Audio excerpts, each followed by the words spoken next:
الحمد للہ رب العالمین والصلاة والسلام علی سید الانبیاء والمرسلین۔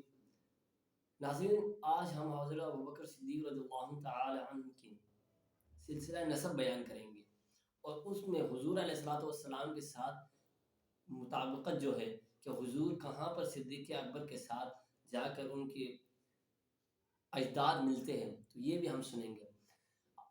حضرت عروہ بن زبیر رضی اللہ تعالی عنہ سے روایت ہے کہ حضرت ابوبکر صدیق رضی اللہ تعالی عنہ کا نام عبداللہ بن عثمان بن عامر بن عمرو بن کعب بن سعد بن تیم بن مرہ بن کعب ہے، اور مرہ بن کعب تک 6 واسطے بنتے ہیں، اور 6ٹھے واسطے میں مرہ بن کعب حضور علیہ الصلوۃ والسلام بھی 6ٹھی واسطے میں مرہ بن کعب سے ان کی سلسلہ نسب چلا ہے، یعنی آپ مرہ بن کعب پر حضور علیہ الصلوۃ والسلام اور حضرت ابوبکر صدیق رضی اللہ تعالی عنہ دونوں ہی جا ملتے ہیں۔ اگر مطابقت کی جائے، اگر ہم اس میں مطابقت کریں تو یہاں پر حضور علیہ الصلوۃ والسلام کا والد عبداللہ ہے، اور وہاں پر حضرت ابوبکر صدیق رضی اللہ تعالی عنہ کا والد عثمان، اور یہاں حضور کے دادا جان حضرت عبد المطلب ہے، تو وہاں حضرت ابوبکر صدیق رضی اللہ تعالی عنہ کے دادا جان عامر ہے۔ یہاں حضور علیہ الصلوۃ والسلام کے دادا جان ہاشم ہے، تو یہاں صدیق اکبر کے دادا جان عمرو ہے۔ یہاں اگر حضور علیہ الصلوۃ والسلام کے دادا جان عبد المناف ہے، تو یہاں صدیق رضی اللہ تعالی عنہ کے دادا جان کعب ہے۔ یہاں اگر حضور کے دادا جان قصہ ہے، تو یہاں صدیق اکبر کے سعد ہے۔ یہاں اگر حضور کے دادا جان کلاب ہے، تو یہاں صدیق اکبر کا تیم ہے۔ یہاں حضور کے بھی دادا جان مرہ ہے، اور یہاں صدیق اکبر کے بھی مرہ ہے۔ مرہ کے بعد جو سلسلہ نسب چلا ہے، ان دونوں میں آپ دونوں مطابق ہے، یعنی کعب، پھر کعب بن لوا بن غالب بن فہر بن مالک، آپ کا سلسلہ نسب آگے تک دونوں کا مل جاتا ہے۔ تو پھر کیسے شخصیت افضل نہ ہو کہ جس کا سلسلہ نسب ہمارے آقا کے ساتھ جا ملے، جس کا سلسلہ نسب ہمارے آقا کے ساتھ جا ملے اور ایک ساتھ پروان چڑھے زندگی کی، اور جو سب سے پہلے حضور پر ایمان لائے تو وہ افضل نہ ہو تو کون ہو۔ اسی لیے تو فرمایا ہے افضل البشر بعد الانبیاء بالتحقیق، یہ تمام امت مسلمہ کا اس پر اجماع ہے، متفق ہے اس مسئلے پر کہ تمام انبیاء کرام کے بعد افضل ترین شخصیت صدیق اکبر ہے۔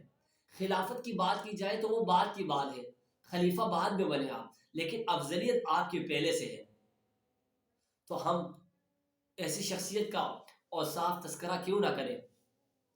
اگر بات کی جائے صدیق اکبر رضی اللہ تعالی عنہ کی، تو آپ باکمال اوصاف کے مالک تھے۔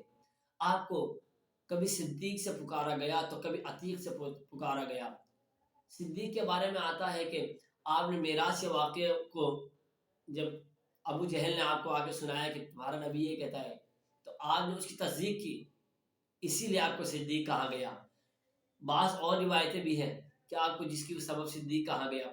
عتیق کے بارے میں آتا ہے کہ آپ کو حضور علیہ الصلوۃ والسلام نے فرمایا کہ آپ جہنم کی آگ سے آزاد ہو، اسی لیے آپ کو عتیق کہا گیا۔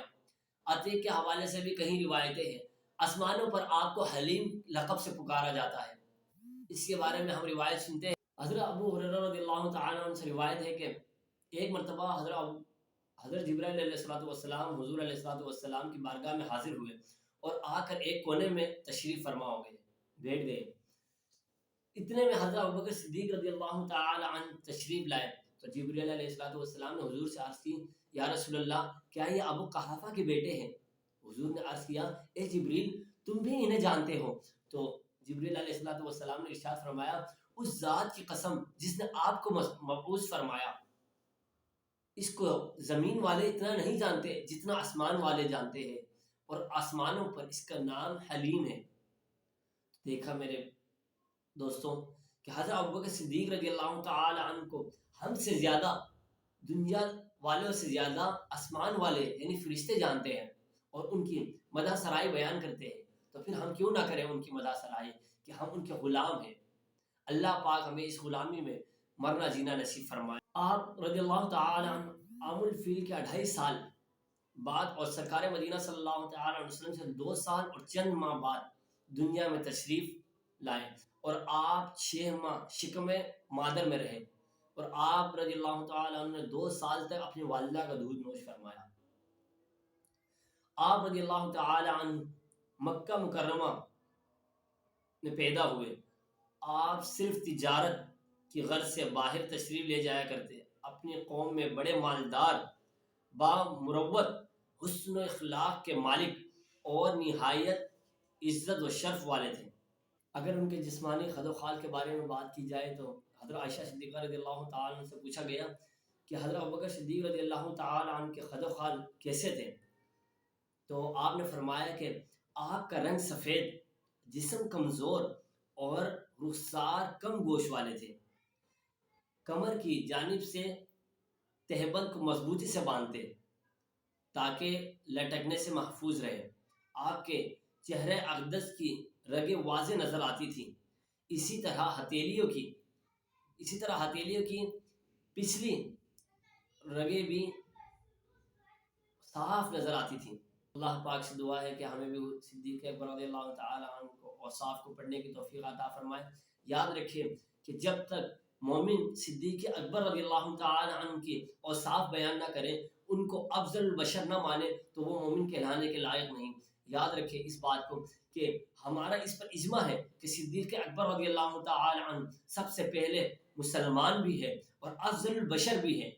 خلافت تو بعد کی بات ہے کہ خلافت تو ان کو بعد میں حضور صلی اللہ تعالی وسلم سے ملی، لیکن افضلیت حضور نے پہلے عطا فرما دی تھی۔ صلو علی الحبیب صلی اللہ تعالی علی محمد صلی اللہ علیہ وسلم۔